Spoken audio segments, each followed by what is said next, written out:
Hello students, so our next topic is factors affecting the rate of reaction। देखिए बेटा, जब हमने generally chemical kinetics start किया था तो उसमें हमने केमिकल काइनेटिक्स की डेफिनेशन को डिस्कस किया था। That is the branch of chemistry which deals with the fastest rate of reaction, वो हम ऑलरेडी डिस्कस कर चुके हैं। सेकंड था factors which affect the rate of reaction and third is the mechanism of rate of reaction. ये क्या है आपके पास? सेकंड टर्म है factors affecting the rate of reaction. Clear? तो कौन-कौन से फैक्टर्स हैं जो रेट ऑफ रिएक्शन को अफेक्ट करते हैं? फर्स्ट देखिए concentration of reactant. Clear? Reactant की कंसंट्रेशन का क्या इफेक्ट पड़ता है रेट ऑफ रिएक्शन पे?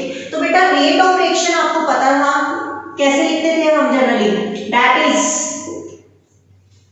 Change in concentration of reactant with respect to time, या फिर आप यूज करते थे ऐसे minus delta C upon delta T. Reactant की अगर हमें लिखनी है ऐसे लिखते थे। तो यहां से आपको पता क्या चल रहा है? जो रेट ऑफ रिएक्शन है ये डायरेक्टली प्रोपोर्शनल किसकी है? कंसंट्रेशन की। बात समझ आ रही है ना? यहाँ पर चेंज इन कंसंट्रेशन है तो rate of reaction directly proportional किसके है? कंसंट्रेशन के। तो rate of reaction directly proportional the concentration of reactant. Clear? तो rate of reaction is directly proportional to the concentration of reactant. Clear है इतनी बात? तो इसका मतलब क्या है कि अगर आप कंसंट्रेशन ऑफ रिएक्टेंट इंक्रीज कर रहे हो तो रेट ऑफ रिएक्शन भी क्या होगा? इंक्रीज होगा। और अगर आप डिक्रीज कर रहे हो कंसंट्रेशन ऑफ रिएक्टेंट तो रेट ऑफ रिएक्शन भी क्या होगा? डिक्रीज होगा। आ रही बात समझ? जब डायरेक्टली प्रोपोर्शनल होते हैं तो अगर इस चीज को बढ़ा रहे हो तो ये बढ़ेगी, इस चीज को घटा रहे हो तो ये घटेगी। ये मतलब होता है डायरेक्टली प्रोपोर्शनल का। क्लियर है बेटा? तो अब ये कैसे होगा कि अगर हम कंसंट्रेशन बढ़ा रहे हैं तो रेट ऑफ रिएक्शन फास्ट होगी? देखिए for example rate of burning of would depend upon the concentration of oxygen. Clear? जो वुड को हम बर्न कर रहे हैं उसका रेट डिपेंड कर रहा है कि ऑक्सीजन की कितनी कंसंट्रेशन है। सपोज मेरे पास एक कंसंट्रेशन है 20% और एक कंसंट्रेशन है मैं बोल रही हूँ 80%। किसकी? ऑक्सीजन की। क्लियर बेटा? और ये मेरे पास एक वुड है, वुड का पीस है, सपोज ये स्मॉल पीस है। मुझे इसको बर्न करना है 20% वाले पे, ठीक है, और 80% वाले पे। तो कौन सा जल्दी बर्न हो जाएगा बताइए? ऑब्वियसली जिसमें कंसंट्रेशन ऑक्सीजन की क्या है? 80% है।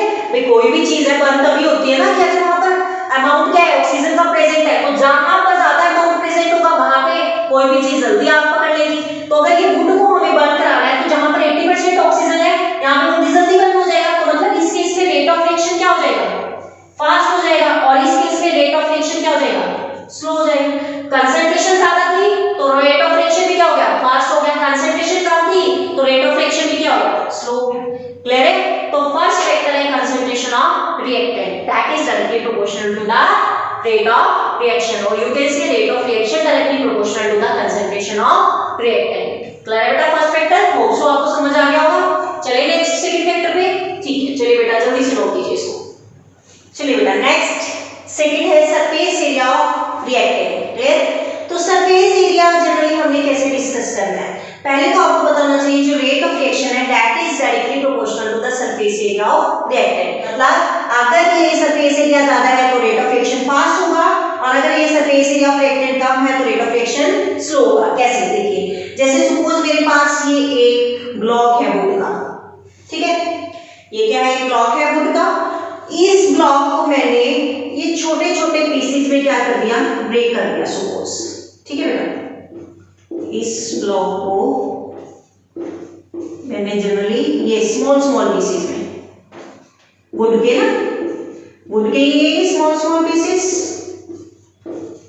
इसमें ब्रेक कर दिया कुछ इस तरीके से।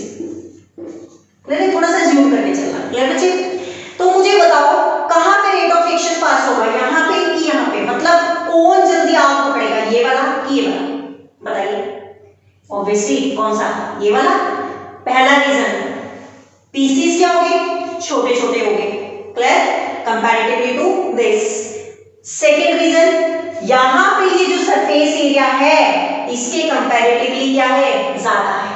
अरे बस बेटा समझ, ये ज्यादा जगह ले रही है कंपैरेटिवली टू दिस, तो इसका सरफेस एरिया क्या है?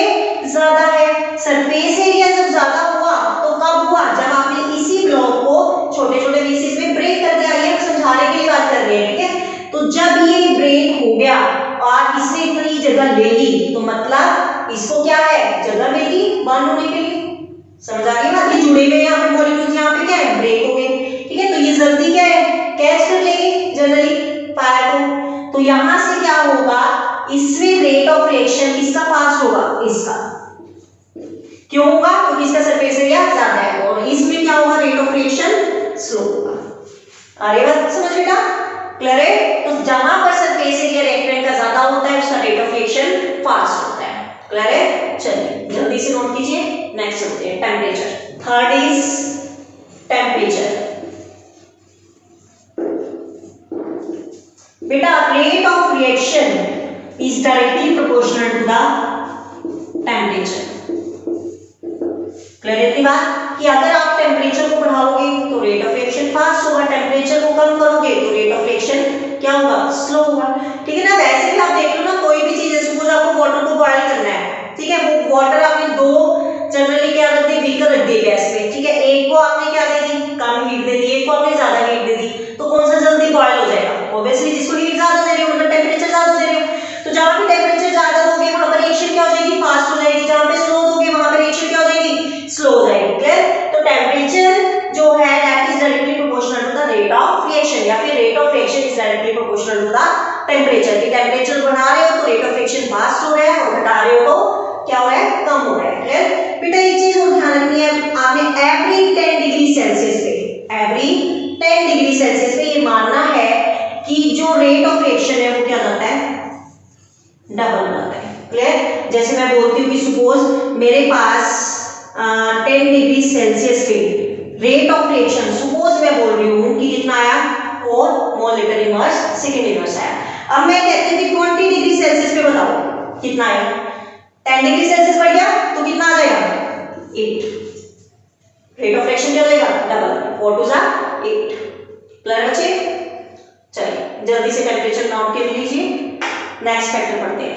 चलिए बेटा नेक्स्ट कैटलिस्ट। कैटलिस्ट का क्या रोल होता है, जनरली जो कैटलिस्ट है वो रेट ऑफ रिएक्शन को क्या करता है, फास्ट करता है। ठीक है, तो कैसे, जैसे अगर मैं बोलती हूँ कि mixture of H2 and O2, कि अगर मैं H2 एंड O2 को रूम टेम्परेचर पे मिक्स करती हूँ तो ये रिएक्शन टेक प्लेस नहीं करती। बट जैसे मैंने इसके अंदर कैटलिस्ट ऐड कर दिया, सपोज मैंने क्या ऐड कर दिया, प्लेटिनम, ठीक है, दैट इज कैटलिस्ट, तो ये क्या बड़े जल्दी रिएक्ट हो जाते हैं H2 एंड O2, मतलब इन द प्रेजेंस ऑफ कैटलिस्ट ये रिएक्शन क्या है, जल्दी से टेक प्लेस कर जाएगी।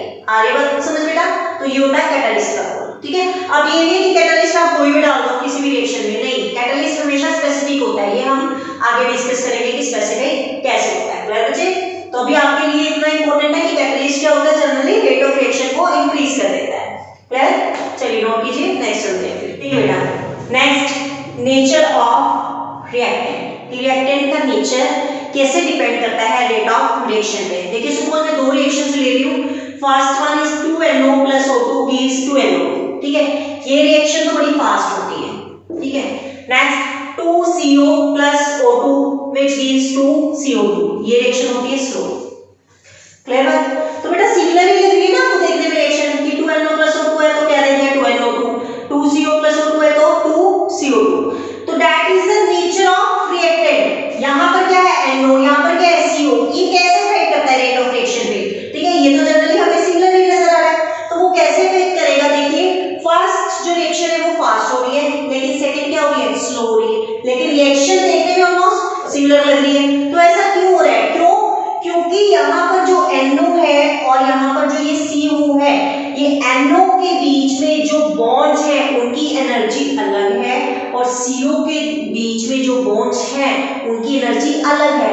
तो मतलब इनके जो टूटने में एनर्जी है NO की और CO की वो अलग अलग लगेगी, क्योंकि यहाँ पर ये नाइट्रोजन के साथ ऑक्सीजन का बॉन्ड है, यहाँ पर कार्बन के साथ ऑक्सीजन का बॉन्ड है। क्लियर। तो इनकी एनर्जी यहाँ पर अलग अलग लगेगी, तो प्रोडक्ट्स में की जो फॉर्मेशन में जो बॉन्ड्स होंगे उनकी भी एनर्जी क्या होगी, अलग अलग होगी। मतलब क्या, ये जितनी जल्दी टूटेगा उतनी जल्दी बनेगा, ये जितनी लेट टूटेगा उतनी लेट बनेगा, सीधी सी बात है। तो उसका मतलब क्या है कि इनके बीच में जो बॉन्ड है वो उसके ऊपर डिपेंड कर रहा है कि उसको तोड़ने में कितनी एनर्जी लग रही है और बनने में कितनी एनर्जी लग रही है। ये डिपेंड नहीं कर रहा रिएक्शन सेम है तो क्या है वो फास्ट हो रही तो सेकंड भी फास्ट होगी, नहीं ऐसा कुछ नहीं है। वो डिपेंड करता है यहाँ पर बॉन्ड को ब्रेक करने के लिए अलग अलग एनर्जी की जरूरत पड़ रही है और यहाँ पर फॉर्मेशन के लिए, ठीक है।